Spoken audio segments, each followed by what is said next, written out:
Halo, Assalamualaikum warahmatullahi wabarakatuh. Di sini kami dari kelompok 2, tugas video kewirausahaan, akan membahas tentang kewirausahaan, yang poin-poin pembahasannya telah ditetapkan oleh Bapak Ilham.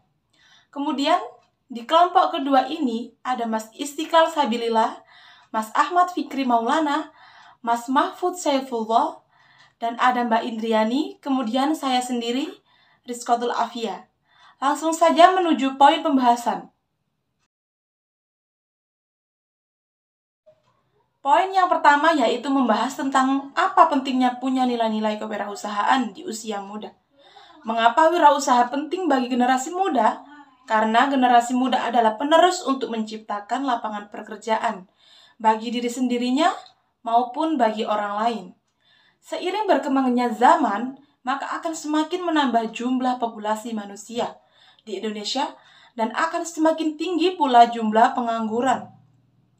Manusia pada usia produktif akan kesulitan dalam mencari pekerjaan. Setiap orang sepatutnya harus berpikir panjang tentang masalah lapangan pekerjaan. Karena sudah pasti pekerjaan dicari hanya untuk mendapatkan uang agar mampu bertahan hidup dan juga memperbaiki kualitas ekonomi bagi seorang individu maupun berkeluarga dan juga untuk meningkatkan pendapatan per kapita suatu negara. Perlu kita ketahui bahwasannya kondisi masyarakat Indonesia saat ini sangat vital bagi bangsa. Di tengah bangsa yang berlimpah kekayaan sumber daya alam, rakyatnya sendiri masih banyak yang menjadi buruh. Oleh karena itu, kita sebagai masyarakat yang berpendidikan jangan hanya mencari pekerjaan, akan tetapi kita juga harus mampu menciptakan lapangan pekerjaan dengan berwirausaha. Banyak ide-ide dari para usahawan, hanya tergantung kita bagaimana cara mengaplikasikannya agar menjadi karya yang inovatif. Kemampuan kewirausahaan dapat kita peroleh dari berbagai pelatihan-pelatihan, seminar, atau dengan berinteraksi langsung kepada perilaku wirausaha. Dengan itu kita bisa terjun dalam dunia usaha yang sangat luas. Meningkatnya mental generasi muda dalam berwirausaha adalah salah satu cara untuk membangun jiwa yang tangguh.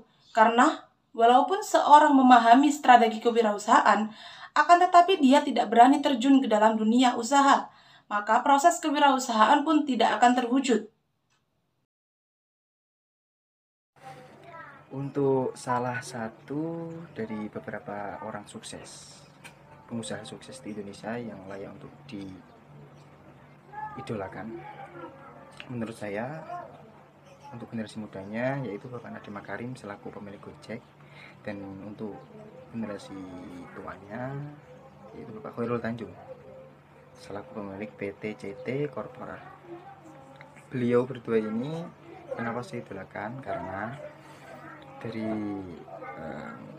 usia muda aja mereka sudah memiliki semangat dalam hal berbisnis, kerja keras dalam hal berbisnis. Jadi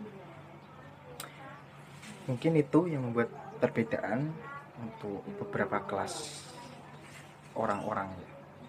Jadi anak muda tuh yang membedakan beliau sukses yaitu kerja keras dan itunya. Seperti halnya daripada pengalaman Bapak Khairul Tanjung itu. Jadi beliau dulunya tuh mempunyai beberapa bisnis ya, pernah melakukan beberapa bisnis, tapi juga banyak menemui kegagalan. Jadi untuk pesan moralnya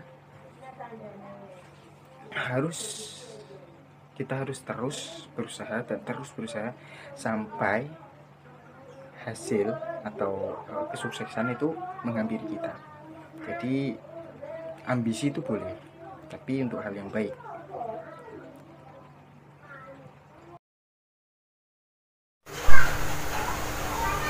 Poin yang keempat yaitu berikan beberapa ide alternatif untuk berbisnis yang cocok di era pandemi dan pasca pandemi nanti. Ada beberapa ide bisnis yang perlu dicoba bila Anda ingin mempunyai bisnis di era pandemi saat ini. Yang pertama, seller atau dropship online shop.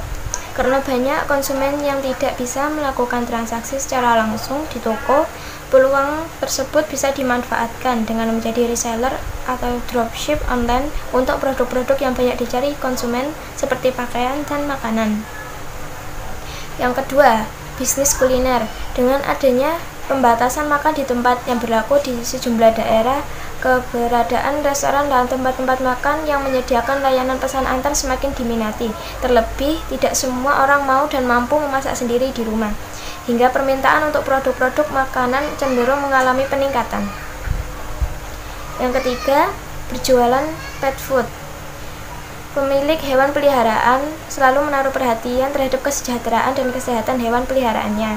Membuka klinik hewan tentu perlu pendidikan yang memadai sebagai dokter hewan, tetapi untuk penjual pet food, semua orang boleh melakukannya. Terlebih, pakan hewan peliharaan yang kini sudah banyak diproduksi dalam bentuk kering dan kemasan, hingga penjualan tidak perlu khawatir kapan makanan itu basi jika masih ada stok berlebih.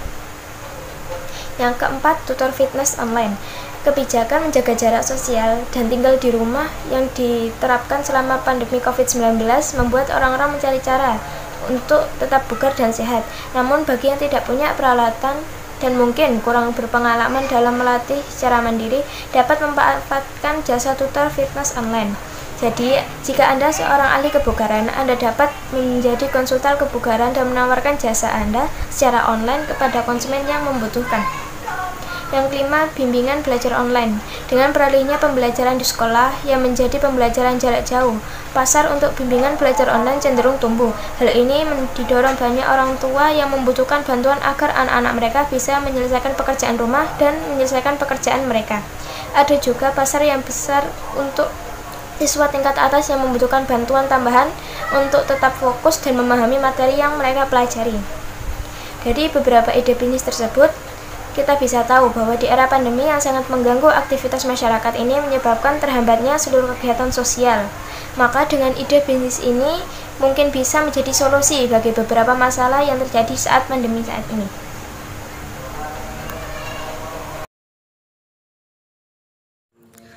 Assalamualaikum warahmatullahi wabarakatuh.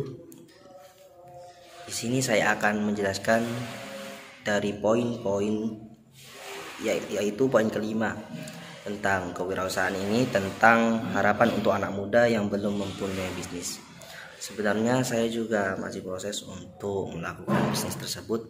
Jadi di sini ada beberapa alasan mengapa generasi muda ragu mulai berwirausaha. Yang pertama, yakni tidak memiliki modal, sehingga dalam melakukan bisnis tersebut terdapat banyak kendala. Yang selanjutnya yakni belum memiliki ide bisnis yang unik. Jadi beliau atau seseorang yang belum berani untuk melakukan bisnis, mereka belum mempunyai ide bisnis yang unik sehingga belum mampu untuk menjalankan bisnis tersebut. Yang selanjutnya yakni tidak siap dengan resikonya.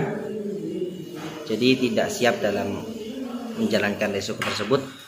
Langsung tidak ada dukungan keluarga terutama. Jadi bisnis ini harus ada dukungan keluarga supaya kita dalam melaksanakan bisnis